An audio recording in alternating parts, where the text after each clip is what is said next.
Amen. Shalom, shalom, peuple de Dieu. Aujourd'hui, nous allons partager quelque chose dans Éphésiens 6, dès son premier verset. Dieu parle aux enfants en disant, « Enfants, obéissez à vos parents selon le Seigneur, car cela est juste. Honore ton père et ta mère. » C'est le premier commandement avec une promesse. Qu'est-ce que Dieu va dire ici? Dieu dit aux enfants d'obéir aux parents. Et c'est le premier commandement. Et avec une promesse en compagnie. Jeune garçon, jeune fille, là où tu te trouves quelque part, au bout du monde, tu n'obéis plus à tes parents. Tu ne suis plus même le respect de ta famille. Tu n'as plus le temps de quelqu'un. Tu te sens déjà libre de faire tout ce que tu veux. Parce que la loi humaine nous indique qu'à partir de 18 ans, tu es libre, tu peux faire tout ce que tu veux.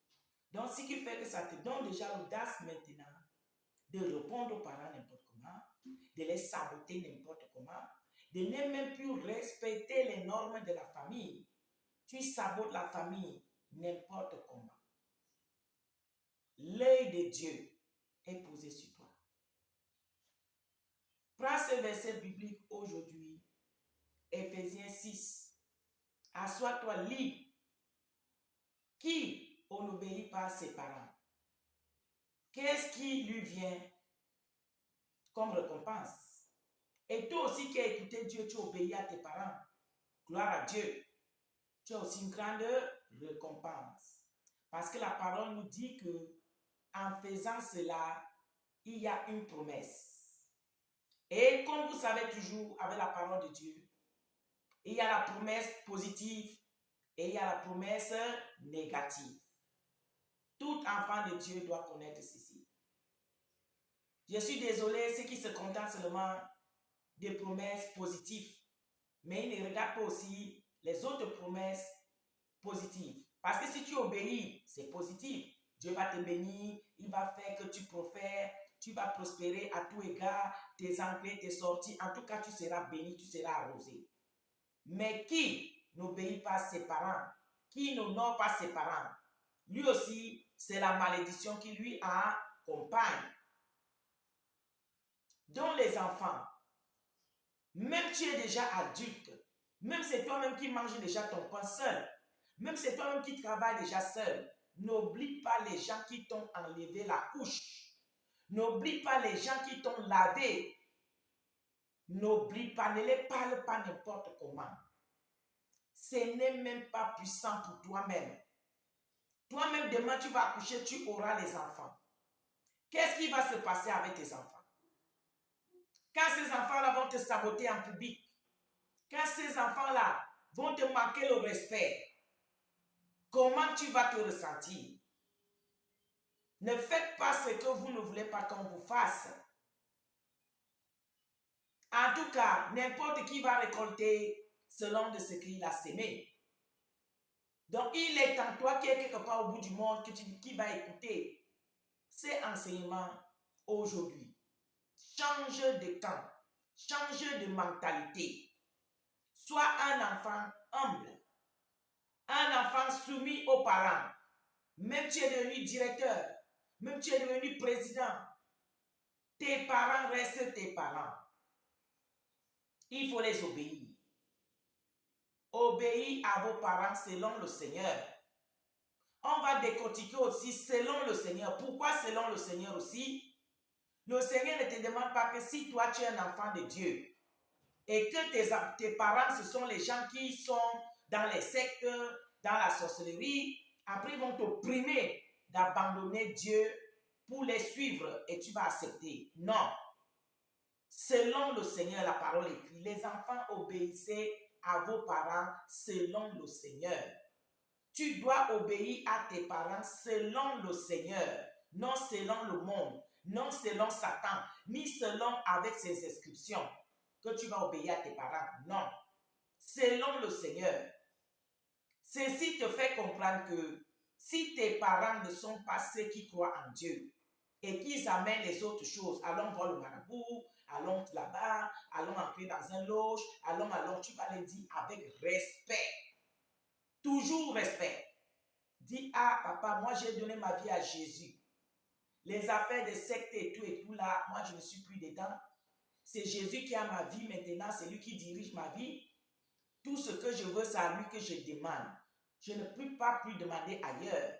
Parce que mon Dieu, c'est un Dieu jaloux.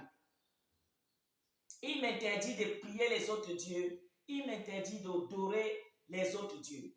C'est lui seul que je dois honorer. C'est lui seul que je dois adorer. Si j'en ai besoin de quelque chose, c'est chez lui que je veux partir. Donc, papa, je t'aime. S'il te plaît, maman, mais ce que vous me dites, c'est contre la parole de Dieu. Tu les expliques comme ça.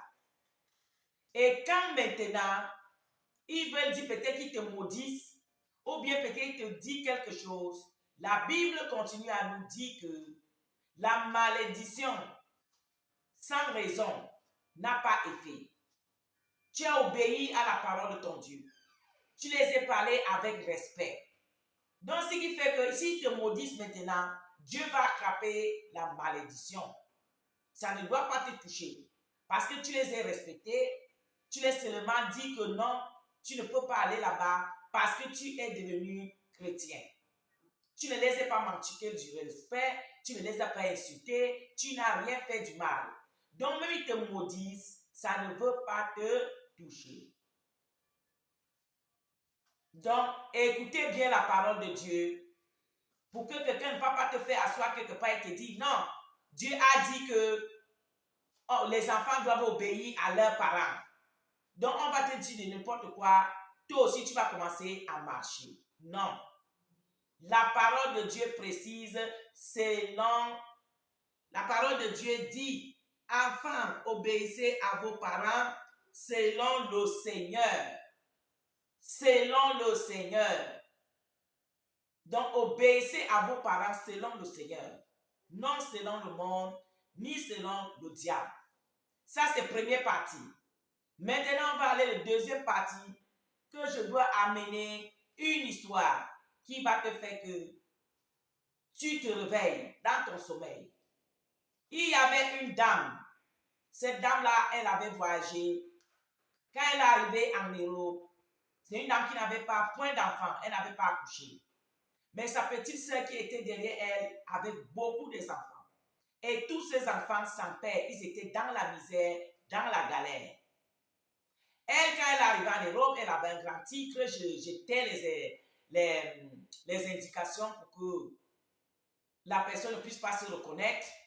C'est une dame qui travaillait dans une grande poste en Europe. Elle était bien. Elle avait une maison louée, nourrie par le gouvernement. En tout cas, elle était bien. Dans son cœur, elle a pensé, elle a dit, ah, si je n'accouche pas, mais ma grande soeur, ma petite soeur est pardonnée. Ma petite soeur a les enfants. Parmi ces enfants, je peux aller prendre un ou deux même. Parce qu'à l'époque, c'est maintenant qu'on fait déjà le test de DNA. À l'époque, il n'y avait pas le test de DNA. Dès que tu passes seulement, tu as montré l'acte de naissance. C'est tout, on te fait tout, tu montes avec tes enfants. Beaucoup ont monté, sont venus en Europe comme ça. Effectivement, c'est ce que cette maman a fait. Elle est descendue en Afrique. Elle a pris les deux filles de sa soeur, l'aînée et le deuxième. Elle les a reconnues. Elle a fait tous les papiers. Elle est montée avec eux en Europe. Non seulement qu'elle est montée avec eux, elle les a mis à l'école. Elle les a fait un séjour. Les enfants sont logés, nourris, bien faits. La première, elle a commencé à sortir avec les petits blancs. J'ai dit mais les petits blancs, les petits indiens et les petits, on les appelle comment? Les Arabes en général. Les Tunisiens, tous ceux-là qui viennent aussi comme étrangers en Europe, avec tout ce qui s'accompagne, la drogue, la cocaïne, tout ça. Donc, pour que celle-là parte à l'école, elle s'arrêtait à la station de la zone du pays que j'étais le nom. Avec ces enfants-là, prendre la cocaïne, faire toutes ces choses. Quand l'heure de l'école arrive, Elle sort à la maison, qu'elle vient à l'école, mais elle vient arriver à la station. Elle est avec cette petite bande. Après, maintenant, elle rentre à la maison. À la fin d'année, il n'y a rien. C'est l'histoire que je vous conte, c'est une histoire que j'ai vécue. Parce qu'avec cette fille, moi et elle, on était à l'école, même salle de classe. Donc, l'histoire que je compte, c'est l'histoire que moi-même j'ai vécue personnellement.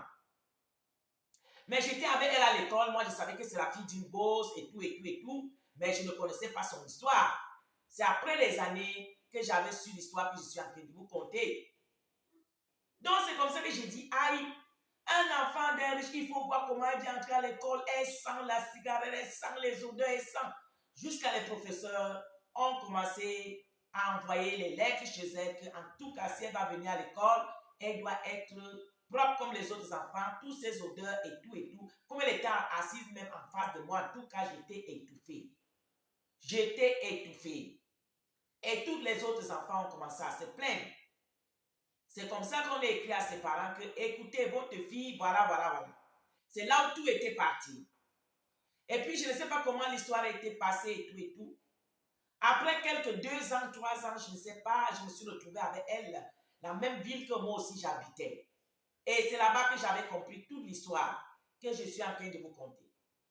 Cette fille, maintenant, parce que sa tante la demande, que tout mon argent que j'ai gâté pour que tu viennes en Europe, pour que toi aussi tu viennes faire quelque chose pour aller enlever tes petits frères, tes grands frères, ta mère même. Je ne peux pas continuer à s'en occuper de toute famille. C'est à cause de ça que j'ai pris vous deux de venir aussi étudier et faire quelque chose pour aider vous-même et aider le reste de famille. Maintenant, voilà ce que tu m'amènes. Je suis en problème, en problème. Moi-même, tu me sabotes n'importe où. Cette fille sabotée, tout le monde savait que c'est sa mère. C'est elle maintenant qui prend les bus, les métros, tout le monde qu'elle croise pour dire qu'en tout cas, ce n'est pas sa mère, c'est une tante, c'est une sorcière. Elle avait convaincu sa mère de venir la prendre. Elle arrive avec elle ici, elle va commander une vieille sorcière comme ça, un machin, elle a saboté, saboté. Moi-même, j'ai dit, je suis témoin. Je suis une servante aujourd'hui, ce que je vous dis, je serai témoin avec même devant Dieu. Parce que c'est une histoire que j'avais vécue et j'ai écoutée. Que je vous dis, cette fille a saboté Satan comme s'il n'était pas permis. Comme ce n'était pas tout, sa petite soeur qui était derrière elle, qui était naïve, elle était encore calme, même la petite soeur là, je la connais, parce que je les avais rencontrés un jour, ils étaient ensemble. La grande soeur a pris la grossesse dans ces choses. La tante a dit, aïe, comme c'est déjà comme ça, sors chez moi, c'est trop. Va qui t'a grossi. Elle a porté ces choses, elle est partie là-bas, les petits machins là, ils n'ont pas l'argent, ils n'ont rien. C'est comme ça qu'elle a commencé à galérer là-bas et souffrir là-bas. Quand la tante part au travail, elle vient à la maison, parce qu'il y avait encore sa petite soeur à la maison. Elle part là-bas, elle peut manger, elle peut boire, elle reste. Elle a commencé aussi à intoxiquer sa petite soeur. Pour que sa petite soeur vole l'argent de sa tante, pour que sa petite soeur fasse ceci. En tout cas, les choses qui vont aussi rebeller la petite, qui va faire que la petite aussi, la tante l'a fait sortir de la maison. Et c'est ce qui s'est passé. Elle venait voler sa petite, elle partait avec elle, elle l'entraînait, elle intoxiquait, la petite aussi est tombée enceinte. Les voilà enceintes tous les deux, en Europe, dans un band. La tante maintenant dit, venez, je vous envoie au pays, chez votre maman. Elle vous attend. Ce que moi j'étais venu ici pour vous, en tout cas, ce n'est pas ça. Et moi, je n'ai pas envie que l'enfant de quelqu'un vienne mourir entre mes mains. Même si c'était mes propres enfants, j'allais faire la même chose. Parce que vous êtes mes enfants. Donc là, venez monter dans l'avion, je vous fais retourner. Ils se sont enfuis. La femme ne savait plus là où ils étaient. Elle ne pouvait pas faire la dénuncia contre les enfants de sa sœur, ses propres enfants. Elle a commencé à lancer les réseaux sociaux à tous les gens qui étaient de leur pays. Que si vous voyez, voilà, aidez, faites-les même venir à la maison parce que là, il y a danger, ils sont enceintes et tout et tout. Ces filles-là se sont enfuies.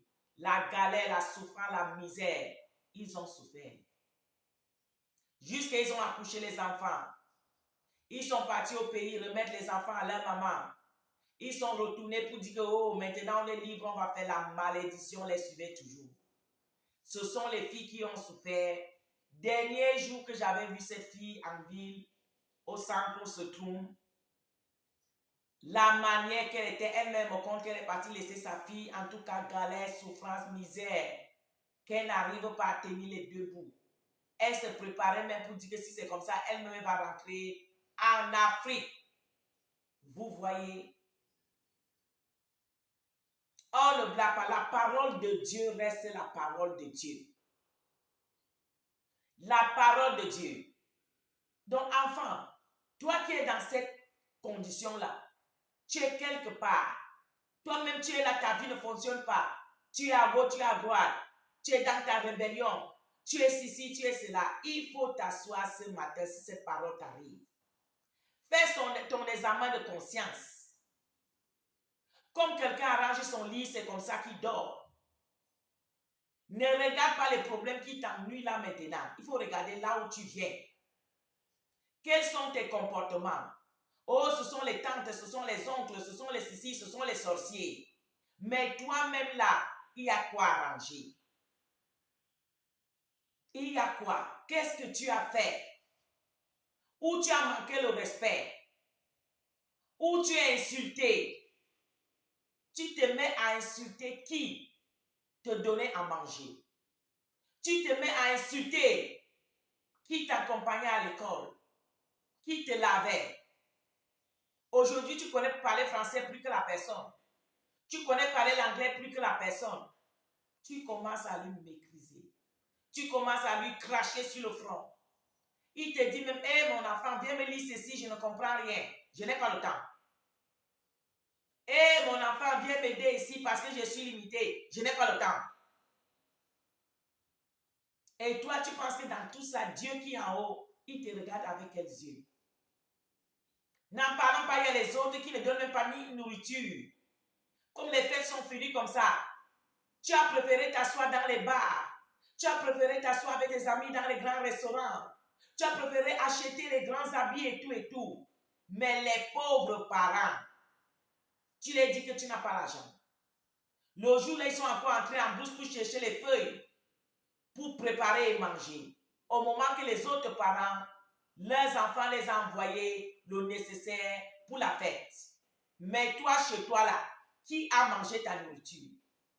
Et dans ça, tu dis que tu seras béni. Dans comment et comment? Et mes enfants, regressez-vous. À travers le monde entier, regressez-vous. Ne sois pas toi-même la cause de ton malheur. Ne sois pas toi-même la cause de ton malheur. Il faut te regresser. Va te réconcilier avec tes parents. Va te réconcilier. Va demander pardon. Et quand tu vas demander pardon, prépare-toi. Va voir la servante. Va voir le serviteur. Demande-lui conseil. Comment tu peux te préparer pour y aller? Aller demander pardon à tes parents. Les autres qui ont jeté leurs parents dehors à cause d'une femme, à cause d'un homme. Tu as jeté tes pauvres parents dehors. L'homme te dit ne pas plus rendre visite à tes parents, ne pas plus la battre aussi tu es couché. Ah, tu es marié, les parents sont encore qui? Ma soeur, mon frère. Il y a les principes. Les principes là, si tu ne respectes pas ça, ça doit te suivre jusqu'à la gare. Méfions-nous. Allez vous réconcilier avec vos parents. Faites les choses comme il faut. Avec un cœur d'amour, avec un cœur vrai. Parce que quand tu vas continuer à lire, le Seigneur demande de faire les choses avec un cœur vrai. Pas l'hypocrisie. Tu pars là-bas, tu les jettes les choses, tu fais ceci parce qu'il faut faire, mais dans ton cœur, tu les maudis. Mais dans ton cœur, tu n'es pas content de faire. Même ça là aussi, le Seigneur regarde. Et tu reçois une récompense par cela. C'est à cause de ça que je te conseille, va voir un homme de Dieu, confesse-toi, parle. Il faut vomir tout ce que tu as dedans. La servante, le serviteur va t'aider à te préparer spirituellement, physiquement, et tu vas aller aborder tes parents. Que ce soit tes oncles, que ce soit ta tante, que ce soit, en tout cas, toute personne qui a été tes parents, même ta mère spirituelle, ton père spirituel, là-bas aussi c'est très grave. va arranger, va te réconcilier. Car il est encore temps pour toi. Ça, c'est pour les enfants. Je veux arrêter maintenant pour entamer une autre partie parce que ce verset parle de plusieurs parties. Donc ça, c'est la partie des enfants. Je veux arrêter. Voilà ce que je voulais dire aux enfants. Maintenant, je vais aller prendre l'autre partie qui concerne aussi les autres personnes. Que le Seigneur vous bénisse, les enfants. Que vous allez prendre ce courage et cette force d'aller balayer les mouches qu'il y a derrière vous. Les dépôts que vous avez laissés derrière vous, qui est en train de vous suivre. Vous n'êtes pas épanoui. Vous n'êtes pas en joie. Vous n'êtes pas en paix. Parce qu'il y a un dépôt derrière toi que tu as laissé. Il faut retourner, nettoyer, balayer, afin que la rosée de Dieu soit avec toi dans toutes tes entreprises. Soyez bénis les enfants parce que je sais que vous allez prendre cette décision et vous serez aussi bénis. Soyez bénis quiconque prendra cette décision par la grâce de Dieu. Amen.